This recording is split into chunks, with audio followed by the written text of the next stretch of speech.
जय श्री कृष्णा। आज बहुत अच्छी बात है। अच्छे लोगों पर दुख क्यों आता है? और अच्छे लोग जब दुख आता है तो बहुत जल्दी विचलित भी हो जाते हैं। तो सुनिए, बहुत अच्छी बातें पूरी ज़रूर सुनिएगा कि अच्छे लोगों पर दुख क्यों आता है। सुनिए, तुम मन नहीं हो, तुम्हारा एक यंत्र है मन। ये यंत्र है, ये समझो। थोड़ा अलग हट कर के देखो इसको। यदि ये गलत आचरण की इसने हमें प्रेरणा दे रहा है, यदि ये मन गलत कार्य करने की हमें प्रेरणा दे रहा है, सलाह दे रहा है, तो इसकी मत मानिए। ये कुछ नहीं कर पाएगा, अकेला ये कुछ नहीं कर पाएगा मन, जब तक आप इसके साथ शामिल नहीं होंगे। जो तुम्हें कर्म मिला है उसी धर्म के अनुसार करिए। भगवत समर्पित कर दो हर कर्म को, वह यज्ञ हो जाएगा। उसका फल तुम्हें मिलेगा, आनंद प्राप्ति। उसका फल क्या होगा? आनंद प्राप्ति। कर्म वही है, पर जब अहंकार से प्रेरित होकर के करते हैं तो उसे अधर्म वृत्ति बढ़ जाती है। अधर्म वृत्ति निश्चित आपको भोगना पड़ेगा। गलत कार्य करोगे तो आपको भोगना पड़ेगा। इसी पर एक दृष्टांत है, बहुत अच्छा है, सुनिए। गुरुमुख का है। एक 50 वर्ष की अवस्था के व्यक्ति थे।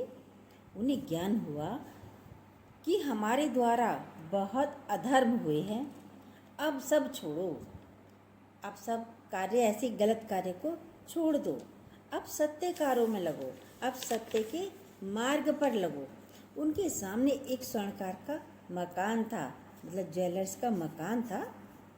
सर्राफी जो सोना चांदी बेचते हैं, स्वर्णकार का मकान था। वो बहुत ही कपटपूर्ण व्यवहार करता था स्वर्णकार। भोले भाले लोगों से क्या करता था? असली स्वर्ण लेकर के केवल स्वर्ण का लेप चढ़ाया करता था और बेच दिया करता था। अगर कोई जानता तो कुछ राज कर्मचारियों को ले देकर उसको अपने अधीन में कर लिया करता था। उसने राज कर्मचारियों को अपने अधीन में कर रखा था। उन्हें कुछ ले देता था, दे दिए कुछ रुपए, और इस तरीके से उसका कार्य चल रहा था। और उसको कुछ नहीं होता था, पकड़ा भी नहीं जाता था। भाई राज कर्मचारी भी नहीं पकड़ते थे, क्योंकि वो भी मिले हुए थे स्वर्णकार से। जो राज कर्मचारी उसके रहस्य को जानते थे वो रात में ड्यूटी देते थे, वो रात में ही ड्यूटी भी देते थे। उन लोगों ने सोचा कि इतना धन इसने इकट्ठा किया है, इस स्वर्णकार ने इतना सारा धन इकट्ठा किया है, अगर हम इसको मार देते हैं, इसका स्वर्ण ले लेते हैं, इसका सोना ले लेते हैं, तो कोई रिपोर्ट करने वाला भी नहीं होगा, क्योंकि और कोई जानता ही नहीं है। दो थे वे। अधर्म आचरण करने वाला कभी सुखी नहीं रह पाता। स्वर्णकार अधर्म आचरण कर रहा था, भाई स्वर्णकार तो गलती कार्य कर रहा था। उसके अधर्म आचरण में सम्मिलित होने वाले राज कर्मचारियों ने ही उसे मार डाला। सुनिए, कर्मों का हिसाब क्या होता है, पूरा सुनिएगा।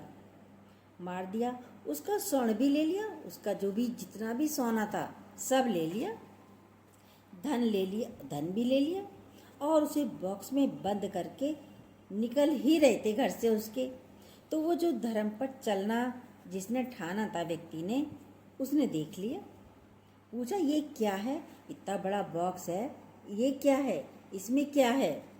अब तो वह फंस गए। भाई यदि बताते हैं तो फंस गए। ये तो देख ही लिया कि बॉक्स लेके जा रहे हैं। बॉक्स में उसकी लाश थी स्वर्णकार की, और झोले में स्वर्ण आभूषण, रुपया पैसा भी था।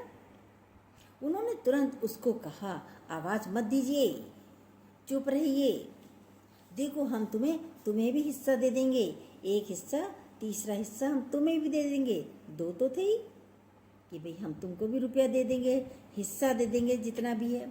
जो धन हमारे पास है हमको 3 हिस्सों में, हम उसे 3 हिस्सों में बांट लेंगे, और इसको हम, इस व्यक्ति को हम नष्ट कर देते हैं, कोई जानेगा भी नहीं, हम राज कर्मचारी हैं, किसी तरह का फसाद भी नहीं होगा।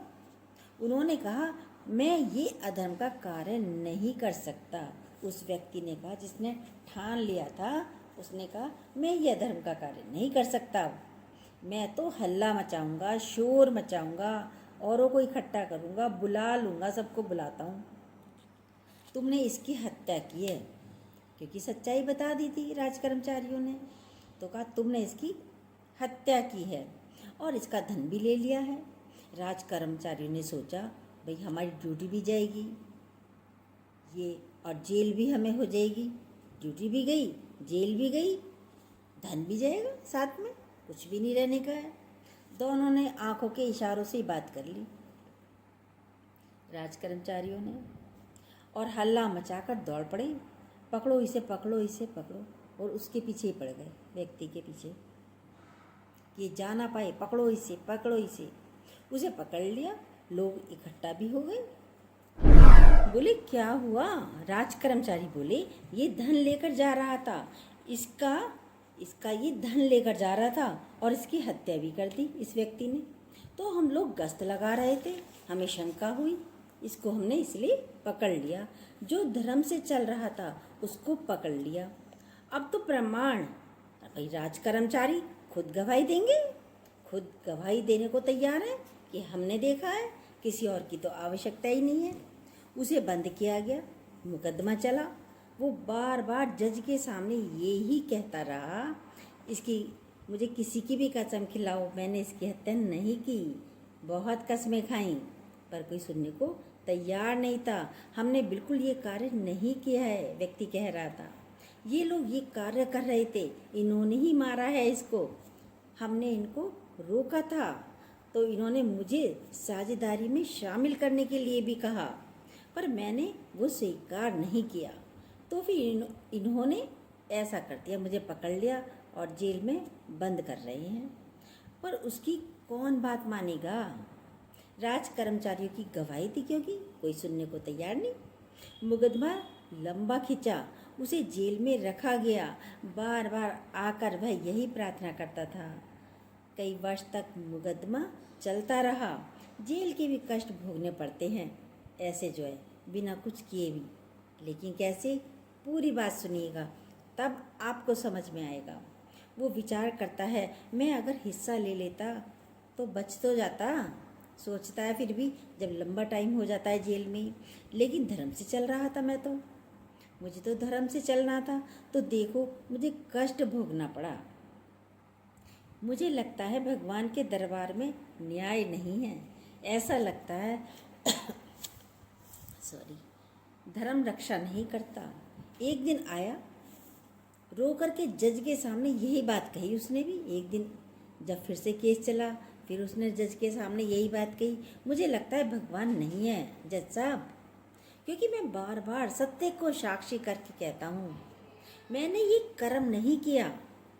मुझे दंड दिया जा रहा है धर्म से चलने के कारण। मुझे दंड सिर्फ धर्म से चलने के कारण दिया जा रहा है, लेकिन मैंने ये कर्म नहीं किया। मैंने स्वर्णकार को नहीं मारा। अगर मैं सम्मिलित हो जाता तो मुझे तीसरा हिस्सा मिलता। कहाँ है भगवान? कहाँ है धर्म? व्यक्ति कह रहा है, चिल्ला रहा है, रो रहा है। जज ने इस पर गौर किया। कई वर्षों तक बंद रहा व्यक्ति। जज ने सोचा कि इसकी जांच की जाए थोड़ा सा। हत्याकांड होते ही रहते हैं जेलों में, हॉस्पिटलों में, शव मिल जाता है। एक शव आया, जज ने मंगवाया था, लेकिन उसको जज ने मंगवाया था और कहा, देखो इसका कोई नहीं है, इसका कोई नहीं है, अंतिम संस्कार के लिए इसका कोई है नहीं, अपने ही लोगों को जाना है। 2 राजकर्मचारी जो थे स्वर्णकार की चोरी में जो सम्मिलित थे, उन्हें लिया, उनको और उस व्यक्ति को भी जो सत्य बोल रहा था। कहा कि तुम थोड़ी देर नदी के किनारे बैठे रहना, तुम थोड़ी देर नदी के किनारे बैठे रहना। वो गया और दोनों राजकर्मचारी भी थे साथ में। चलते चलते राजकर्मचारी बोले, यदि तुमने हमारी बात मान ली होती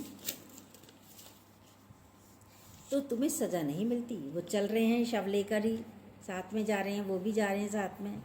बोला, यदि तुमने हमारी बात मान ली होती तो आज तुम्हें जेल नहीं होती, दंड नहीं भुगतना पड़ता और स्वर्ण अलग मिलता, धन अलग मिलता। सोने का तीसरा हिस्सा के मालिक और तुम बनते, सुखी से अपने घर में रहते आज, और मत मान हमारी बात। ये सारी बातें जज ने सुन ली, क्योंकि जज ने शव के साथ एक ऐसी मशीन लगा दी थी, रख दी थी, जो उनकी आवाज़ सारी जज तक जा रही थी, जज के कमरे तक जा रही थी। तब जज ने कर्मचारियों को तो सज़ा दी और उस व्यक्ति को आज़ाद कर दिया, रिहा कर दिया। लेकिन जज ने कहा, भाई मैंने तुझे रिहा तो कर दिया है, लंबी सज़ा मिली थी, तो याद करके मुझे अब तो मुझे सच सच ये बता, तुमने कभी अपने जीवन में कोई गलत काम किया हो, किसी का मर्डर किया हो, जो इतने वक्त तक तुझे जेल में रहना पड़ा? तो व्यक्ति ने, भाई रिहा हो गया, अब कोई परेशानी नहीं है, दिक्कत नहीं है, मैं आज आपको जज साहब सत्य बताता हूँ। बताओ भाई, जज ने कहा, आज़ाद तो कर ही दिया है तुम्हें मैंने। ये बातें बाहर आकर जज ने उसे अलग कमरे में बुलाकर कहा था। तो उस व्यक्ति ने जज को सत्य बात बताई। क्या बताई? सुनिए। कहा, जवानी में मैं किसी लड़की को प्यार करता था, उससे मेरी शादी नहीं हुई, तो मैंने उसे मार दिया और मारकर गड्ढे में दबा दिया। किसी को आज तक कुछ भी नहीं पता, किसी को आज तक ये बात पता नहीं चली। तब जज ने कहा, इतनी लंबी जेल की कारावास तुम्हें उसी कारण से मिली है। उसकी सज़ा उस वक्त तो उसे नहीं हुई थी, लेकिन आज तो उसको सज़ा मिली। उसको मार दिया, गड्ढे में भी दबा दिया, क्योंकि इंसान को सबूत ना भी मिले, पर भगवान तो सब कुछ जानता है, उसके कैमरे चारों तरफ फिट हैं। हर कर्म का फल हमें भोगना ही पड़ेगा। सभी कहते हैं, मैंने तो ऐसा नहीं किया, मैंने तो ऐसा नहीं किया, ये ऐसा मेरे साथ क्यों चलता है, ये ऐसा मेरे साथ क्यों चलती है। भी करके तो आए हो, अभी नहीं किया तो पिछले जन्म में किया है, किया तो आप ही ने है, तो क्यों परेशान होते हो? परेशान भी मत होइए, आज नहीं तो कल करके तो तुम ही आए हो, इसलिए भोगना भी तुम्हें ही पड़ेगा। इसलिए जो भी जैसा भी हो रहा है, वह हमारे कर्मों के द्वारा हो रहा है। इस जन्म में ना किया हो तो पिछले जन्म का किया हुआ कर्म ही है। भाई इस जन्म में नहीं किया तो पिछले जन्मों का कर्म है, जो हमें फल के रूप में आज मिल रहा है। तो क्यों परेशान होते हो? कोई बात नहीं, जैसा बीज आप बो कर आए हो वैसी ही फसल आएगी। आम बोया है तो आम मिलेंगे खाने को, करेले बोए हैं तो करेले मिलेंगे खाने को। शांति से बैठो, खा लो, शोर मचाने की क्या ज़रूरत है? उसमें भी फ़ायदा है, अपने कर्मों का भुगतान हो जाएगा, और भुगतान होने के बाद हम भगवान से मिलकर एक हो जाएंगे। होएंगे नहीं होएंगे तो परेशान नहीं होना। जो भी कुछ होता है हमारे कर्मों के द्वारा मिले हैं, प्राणी भी, वस्तु भी, पदार्थ भी, सब कुछ हमारे कर्मों के अनुसार मिला है। तो परेशान मत होइए। कैसी लगी हमारी बातें? अच्छी लगी हो, जो न्यू हो प्लीज़ सब्सक्राइब कीजिएगा, बेल को दोबारा प्रेस कीजिएगा। जय श्री कृष्णा। लाइक और कमेंट भी कीजिएगा।